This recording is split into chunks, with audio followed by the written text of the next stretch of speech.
So we are online. Yes.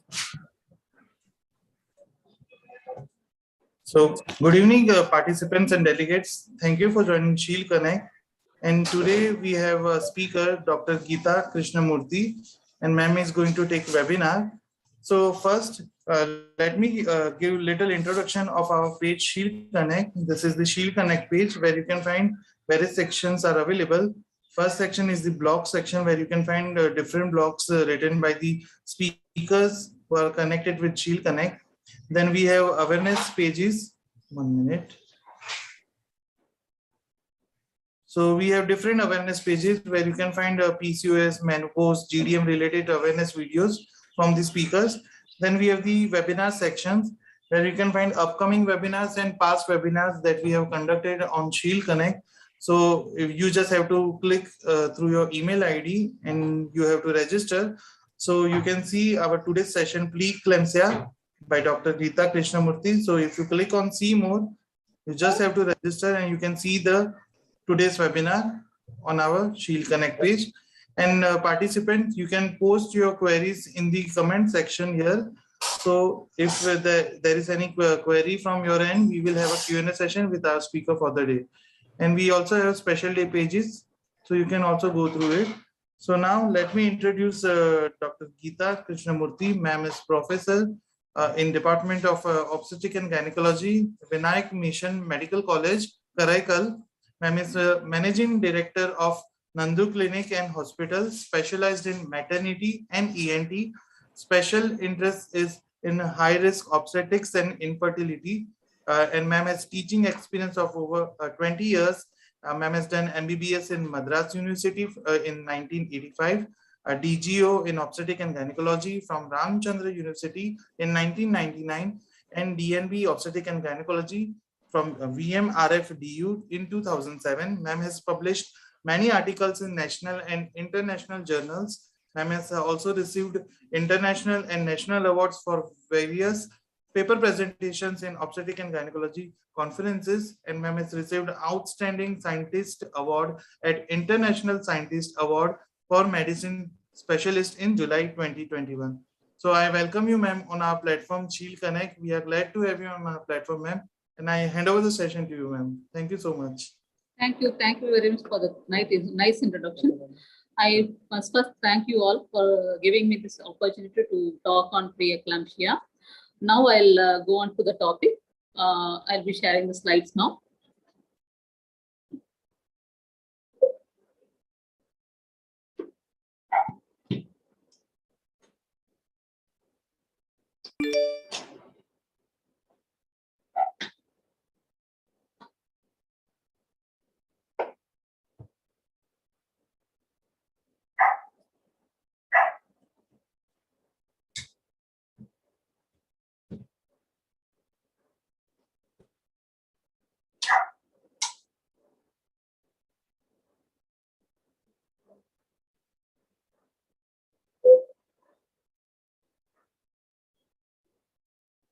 So preeclampsia is a multi-system disorder of unknown etiology characterized by raise in BP and proteinuria. Why preeclampsia is very important? Because it's the second most common cause for maternal mortality. And let us see base definitions pertaining to hyper disorders of pregnancy.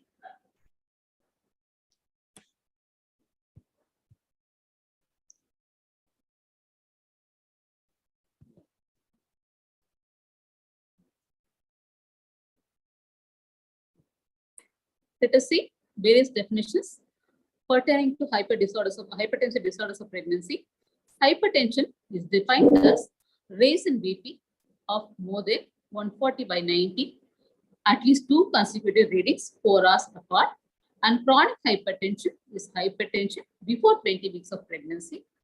And pregnancy-induced hypertension or gestational hypertension is hypertension after 20 weeks of pregnancy.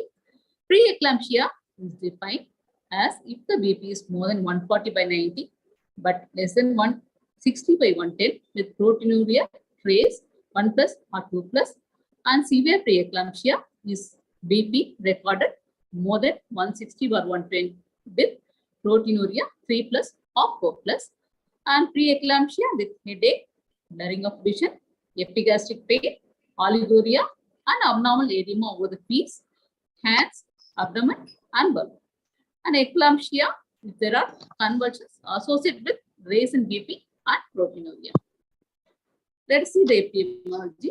In a systematic review, 4.6% of the pregnancies worldwide are complicated by preeclampsia.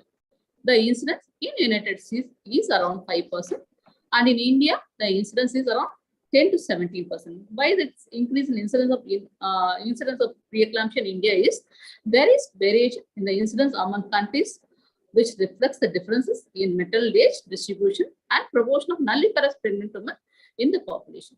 Preeclampsia is less common before 34 weeks of gestation. And as I already told you, preeclampsia can be prevented and managed by recording and monitoring of BP and urine protein examination of all laboring women.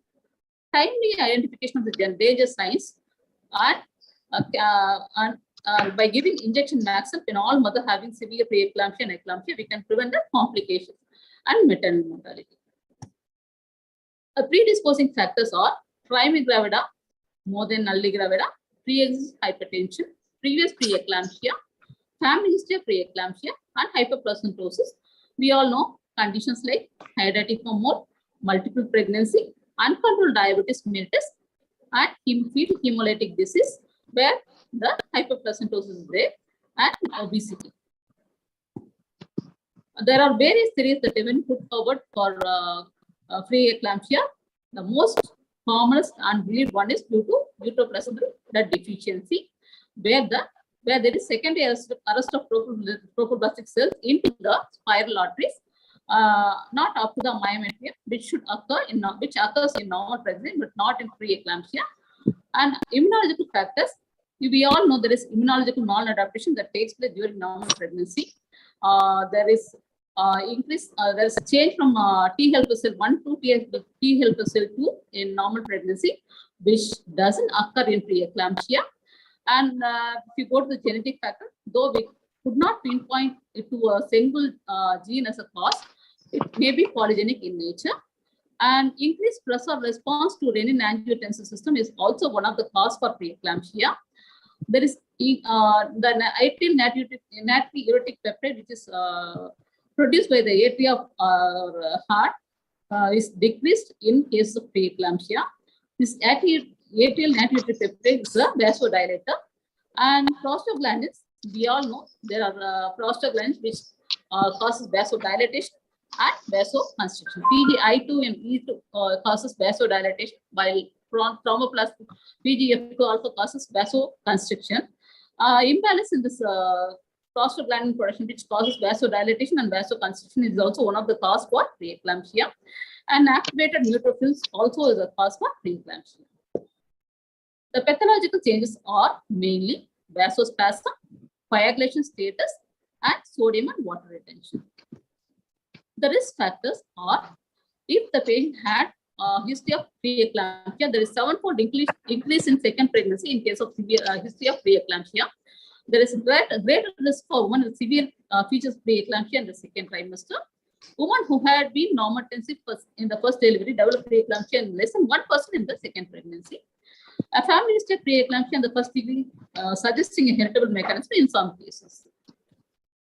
Other risk factors are that if there is a pre-existing medical conditions like pre-gestation diabetes, blood pressure of more than 130/80, antiphospholipid antibody syndrome, body mass index of more than 26.1, and if there is chronic kidney disease, and if it is a multiple pregnancy, and if it is an advanced maternal age.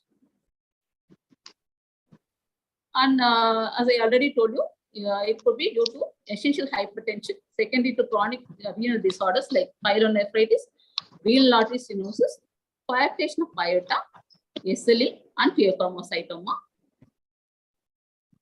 This is again the same causes, secondary to glomerulonephritis, hydronephrosis, pyelonephritis, and renal artery stenosis, And it could be secondary to cardiovascular disease, for example, coarctation of aorta, polyarteritis nodosa, and systemic lupus erythematosus. Here, this is a nice picture depicting the pathogenesis of preeclampsia. Here we can see there is failure of conversion of spiral arteries to vascular sinuses because of the arrest of trophoblastic invasion to the spiral arteries up to the myometrium, which leads to placental ischemia. This leads to fetal growth restriction, and this leads to placental production of trophoblasts, which causes DIC. And increased response to renin-angiotensin causes increased vasoconstriction. This leads to poor renal perfusion, hypertension, proteinuria, and edema. And again, this leads to preeclampsia. And if this condition is untreated, then this leads to severe hypertension, intravascular coagulation, and conversion. Again, this leads to eclampsia. According to nice guidelines, the preeclampsia is a new hypertension presenting after 20 weeks of pregnancy with significant proteinuria. In the absence of proteinuria, hypertension together with evidence of systemic disease such as thrombocytopenia or elevated level of liver enzymes is required for diagnosis, and the incidence is around 10 to 17% of all pregnancies. So, what is the manifestation of the disease? Increased vascular resistance, which leads to hypertension. Increased vascular permeability leads to proteinuria. Reduced placental blood flow leads to IUVR, and reduced cerebral perfusion leads to eclampsia. And what are the findings in preeclampsia? The BP might be more than 160 by 110. Proteinuria might be more than 2 grams per 24 hours or more than 2 plus in dipstick. Serum creatinine may be more than 1.2. Platelets may be more than 1 lakh. And there could be microangiopathic hemolysis, which is detected by elevated LDH. So, what are the findings? What are the clinical features? The clinical features are persistent headache, visual disturbance, epigastric pain, increased serum transaminase level. There is obvious fetal growth restriction, pulmonary edema because of the increase in permeability in maternal circulation. What are the laboratory tests that are done? Apart from your hemoglobin, hematocrit, VT-CT, coagulation profile, we see hematocrit, proteinuria, that is more than 300 milligram per 24 hour, or dipstick value of 1 plus denotes poor prognosis, and serum uric acid level correlates with the development and severity of preeclampsia and increased perinatal mortality. And definitely, ultrasound has a major role in detecting and screening of preeclampsia. And we see the Doppler velocimetry of the uterine artery, where there can be a diastolic notch or increased systolic and diastolic index, that is known as Stewart index, or it could be an increase in pulsatility index, and there can be absent or reversal of diastolic blood. Here you can see the Doppler flow, where we can see severe notch in the diastolic. Again, this Doppler study, which shows a normal diastolic flow and absent diastolic flow. Next slide, please. So let us go to the management. As I already told you, timely detecting the condition and the gestational age in weeks. That is very important. The definitive treatment for preeclampsia is delivery. Timing of delivery is very, very important. So if we detect the preeclampsia with severe disease before fetal viability, it is better to terminate the pregnancy. If we detect the preeclampsia after fetal viability, that is after 28 weeks, we can monitor, as I already told you, by monitoring the blood pressure, proteinuria, severity of the symptoms.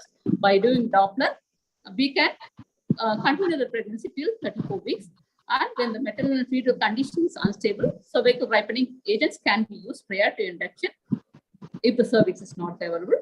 And if the cervix is not favorable, you can even advise cesarean delivery if the severity of the symptoms. And low Bishop's. According to NICE guidelines, the hypertension management is like this. You have to assess women with preeclampsia at each consultation. Assessment should be performed by a healthcare professional who is trained in the management of hypertension disorders of pregnancy. Offer women with preeclampsia an integrated package of care covering admission to hospital, treatment, measurement of blood pressure, testing of proteinuria, and blood tests as indicated. And let us see the various degrees of hypertension. We divide them into mild hypertension, moderate hypertension, and severe hypertension. according to the blood pressure. And if the blood pressure is less than 140/90, we categorize it to mild hypertension. If it is 150/100, we categorize this to moderate hypertension. And if it is more than 160/110, we categorize this into severe hypertension. Do we have to admit these patients in hospital? Yes, for both mild, moderate, and severe. Treatment, there is no treatment needed for mild hypertension, mild preeclampsia. For moderate preeclampsia, we give oral labetalol as first line of treatment to keep the diastolic blood pressure between 80 to 100 millimeters of mercury. And for severe hypertension also, oral labetalol is first line of treatment to keep the diastolic blood pressure between 80 to 100 millimeters of mercury, and to keep the systolic blood pressure below 150 millimeters of mercury. To measure the blood pressure in mild and moderate at least 4 times daily, and in severe condition more than 4 times, depending upon the clinical circumstances. Again, this is a picture showing how to monitor and how to deliver the patient. Here in mild preeclampsia, we evaluate both mother and fetus, and the gestation age. And if the gestation age is more than 37 weeks and the condition is stable for both mother and baby, and if there is unfavorable cervix, deliver at 40 complete weeks. And favorable cervix, but there is fetal geopody, visual disturbance, or persistent headache, then you have to put the patient on prophylactic medicine and deliver the baby. And if the gestation age is less than 37 weeks and there is persistent hypertension, proteinuria, abnormal lab test, abnormal fetal growth, and unreliable patient, yes, then keep it in hospital. If it is no, then you can discharge the patient, allow the patient to go home, and home monitoring blood pressure is advised. And you have to evaluate the patient on and off every 2 weeks. Hospitalize the patient if the condition changes. Acute treatment. As I already told you, antihypertensive is the first line of treatment. Then we have to give maximum in conditions like severe preeclampsia. Preeclampsia with severe features, also known as atypical, and should be considered in mild preeclampsia in some conditions. Maximum is the approved initial therapy for eclamptic seizures. Antihypertensive therapy for preeclampsia, according to Foxy guidelines, should be started if the BP is systolic BP is more than 150 and diastolic BP is more than 100 mmHg. Oral antihypertensives that are used are alpha methyl dopa, labetalol, and nifedipine. Nifedipine should not be given sublingually. AC inhibitors and angiotensin receptor blockers are contraindicated. Chronic hypertension, already all these medications switch to safer antihypertensives like labetalol or calcium channel blockers. Atenolol process is not recommended during pregnancy according to Foxy guidelines. I already told you the list of drugs. What is the mode of action of methyl dopa? It is a centrally acting drug. Dosage is 250 milligram BD. You can give a maximum of 1 gram PDS. Contraindications are if the patient is having depressive psychosis, you should not give. And breastfeeding is also yes. Labetalol is both alpha and beta agonist. We can start at the lowest dose of 100 milligram BD.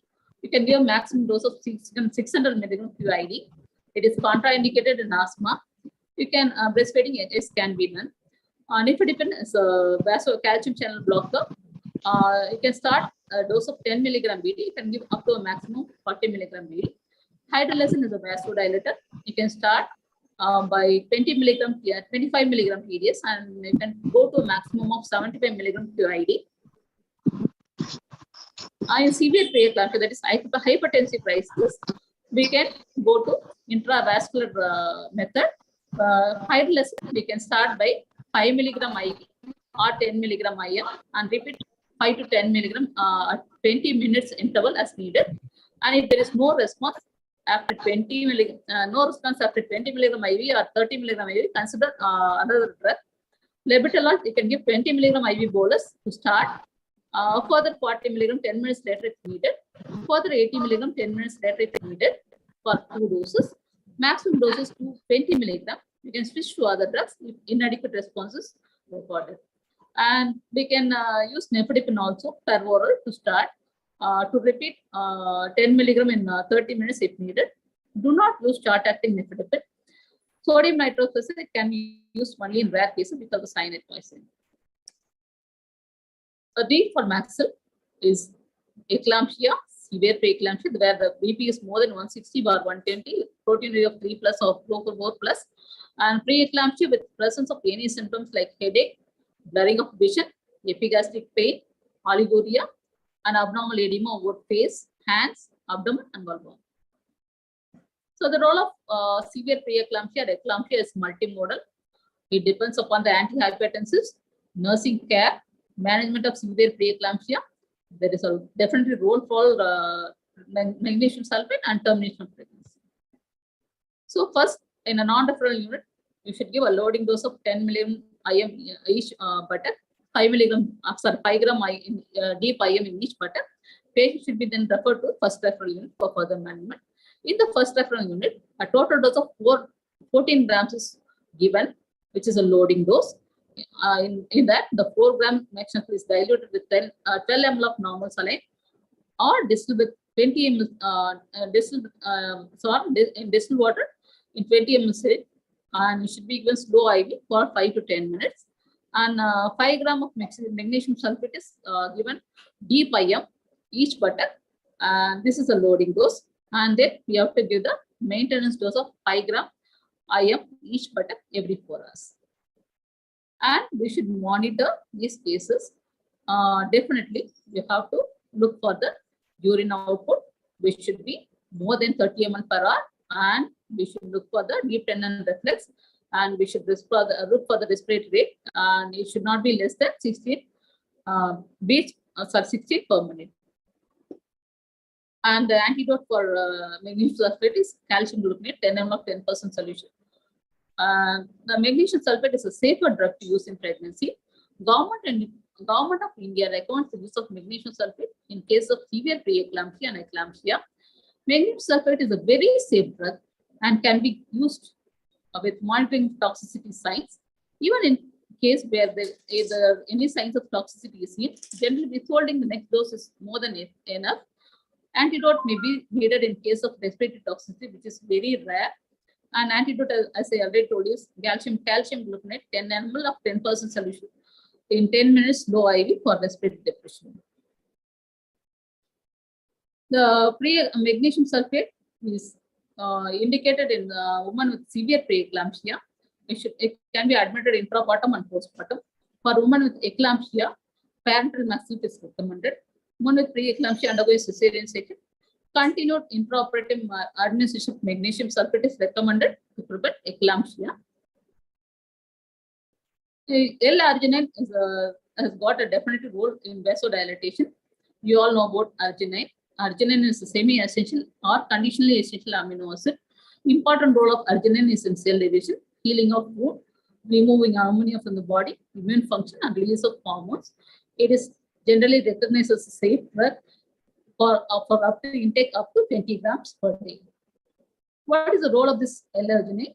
It causes vasodilatation, reduces the fetal growth restriction, and it is released into the fetal circulation from the fetal tissues. Disposal of fetal amino acids is divided in direct flux back into the placenta and flux into the fetal tissues, and this flux is further divided into L-arginine oxidation and protein synthesis, which can be further degraded.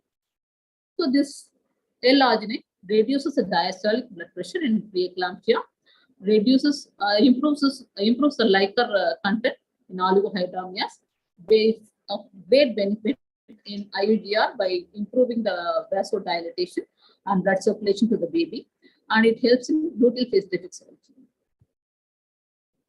So what happens where there is abnormal site of fibroblast invasion into the spiral artery and remodeling doesn't occur, it leads to placental ischemia, and this leads to increase in plasma and placental soluble film like tyrosine kinase inhibitors, which leads to decrease in plasma VEGF and placental growth factor, which leads to endothelial dysfunction.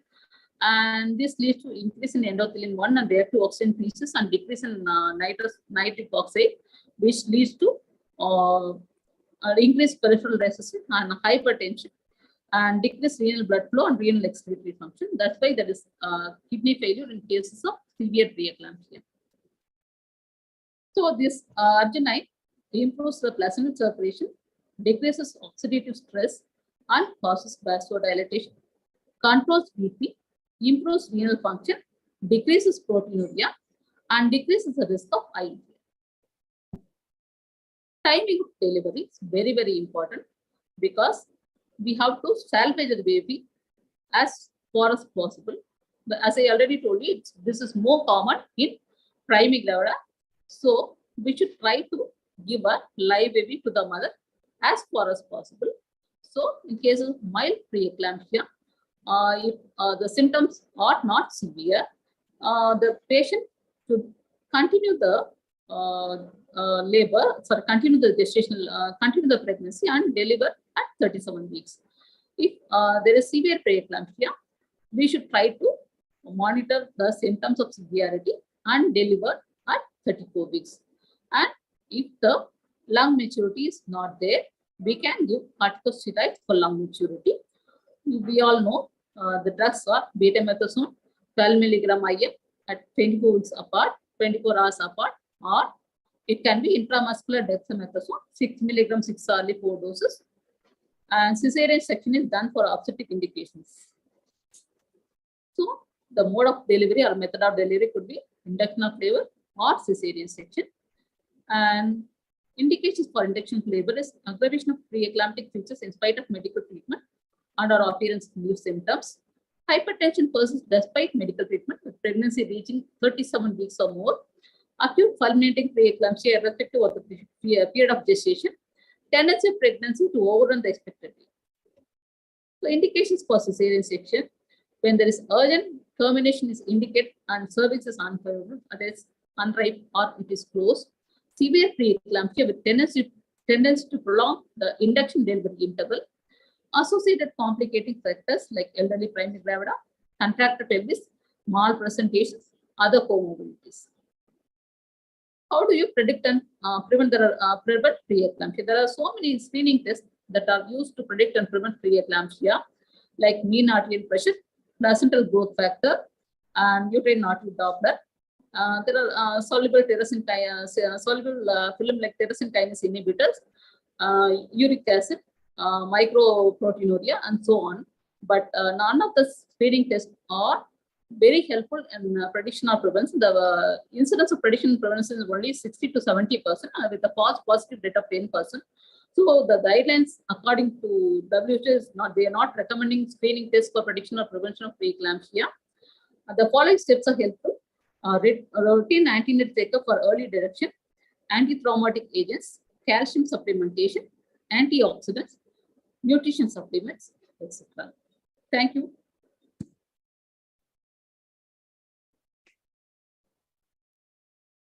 Thank you so much, ma'am, for giving the detailed and crisp information regarding preeclampsia. So let me check if we have any queries in the comment section. So let me give me 2 minutes and I will let you know, ma'am. Thank you. Yeah. I'll be waiting.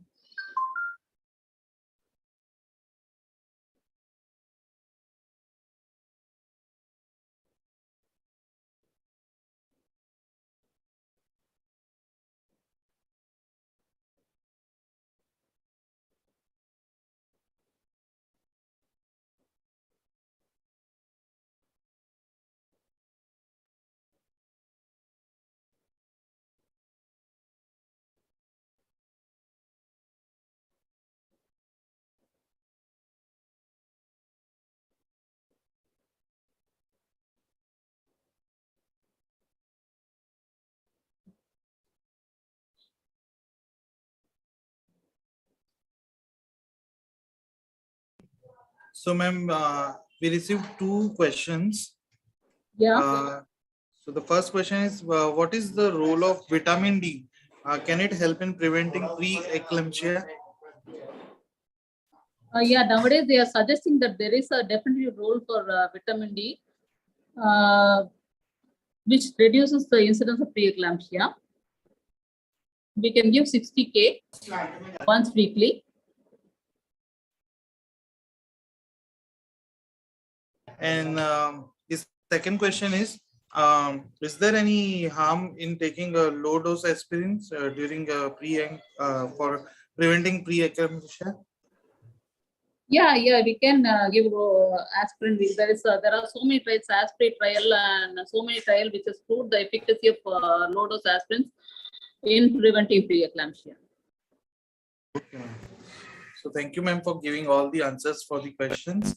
Let me Thank check you. if we have any more questions. 1 minute, ma'am. Previously, they were suggesting 75 Okay. milligrams. Now they are suggesting 150 milligrams of aspirin. And ma'am, what is your recommendation on diet plan for preventing all such scenarios regarding preeclampsia? Though we suggest salt restricted diet and plenty of fruits, and they should generally take a lot of fruits, and they should take proper adequate rest. For pre-eclamptic patients, I suggest at least 10 hours of sleep, which should be 2 hours in the afternoon and 8 hours in the night. And they should take adequate calcium supplementation, more than 1.5 grams than 1 gram. And they should generally take arginine powder, arginine sachet. I suggest arginine sachet, which improves the vasodilation.